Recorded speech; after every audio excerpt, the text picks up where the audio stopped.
گەندەڵی دارایی بە گەورەترین ئاستەنگ و مەترسی لەسەر عێراق لە قەڵەم دەدرێت کە بەهۆی تەشەسەندنیەوە ئەو وڵاتە بۆتە یەکێک لە پێشەنگەکان لە ڕیزبەندی دەوڵەتە گەندەڵ و فشەڵەکان تێیدا بە چەندین میکانزمی ڕێکخراو لە چوارچێوەی ڕێکاری یاساییدا پرۆسەی گەندەڵی بەڕێوە دەبرێت. محەممەد شیع سۆدانی سەرۆکوەزیران یەکەم کۆنفرانسی ڕۆژنامەنووسی تایبەتکرد بەو بۆمبەی 19 ساڵە باروتی تێدەکرێت. ئەو گوتی گەندەڵی لە عێراق لە شێوەی فیلمی ئەکشندا ئەنجام دەدرێت. جائحة الفساد گەندەڵی داراییمان لە عێراقدا ناونە دەرد و پەتە. لە دوایین دانیشتنمان لەگەڵ دەستەی نەزاهەدا کە لەسەر جەم دۆسیەکانی تر مەترسیدارترە بۆ دەوڵەتی عێراق. لە ڕاستیە لە تەواوی هەڕەشەکانی تر گەورەتر و مەترسیدارترە.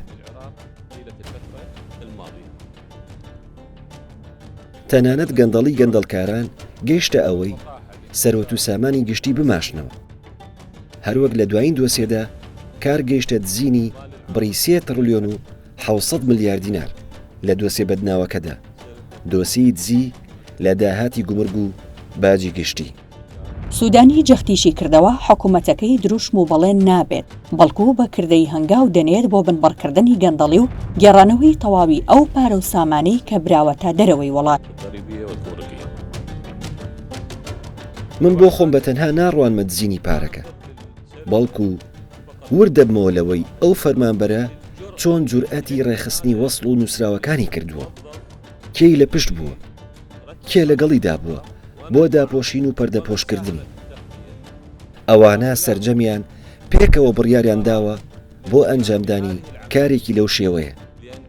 لەبەر ئەوەی لەو بڕوایەدا بوون کە لەم وڵاتەدا هیچ لێ پێچینەوەیەک نییە، هیچ ڕێگریەک نییە. ئەوە مەترسیە گەورەکەیە. بەواتای ئەوەی کە بیریان لەو گەندەڵیە کردوێتەوە هیچ ڕێگری و هیچ لێ پێچینەوەیەک نایانگرێتەوە، وەک ئەوەی لە ئاکشنی فیلمەکاندا دەیبینین.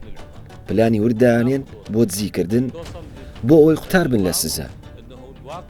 لێرەدایە مەترسیەکە. هەندێک کەس لەو بڕوایەدان ئەوە واقعی ئەم دەوڵەتەیە. دواتر دێنە سەر لێ پێچینەوە و چۆن ئەو پارانە بگەڕینەوە. ڕێکارەکان بەردەوامن، ڕۆژانە بە دوواداچوون هەیە کە ناتوانین لەبەر هەستیاری دۆسیەکە ئێستا هیچ وردەکارێکی تر بخەینە ڕوو تا کۆتایی هاتنی لێکۆڵینەوەکان. بە گوێرەی راپۆرتانی و دەوڵەتیەکان گەندەڵی لە عێراقدا ژدیهایەکی فرەسەرە و ڕەگ و ڕیشەی قوڵی داکوتیوە و ئەستەما بتوانرێت کۆنتڕۆڵ بکرێت بەبێ بوونی کۆدەنگیەک لە نێوان لایەنە سیاسیەکاندا. سوودانی چاوەکانی خستە سەر گەڕانەوەی ئەو پارانەی براونەتە دەرەوە، پارەیەک بە نزیکەی بودجەی 2 ساڵی عێراق دەخەمڵێنرێت.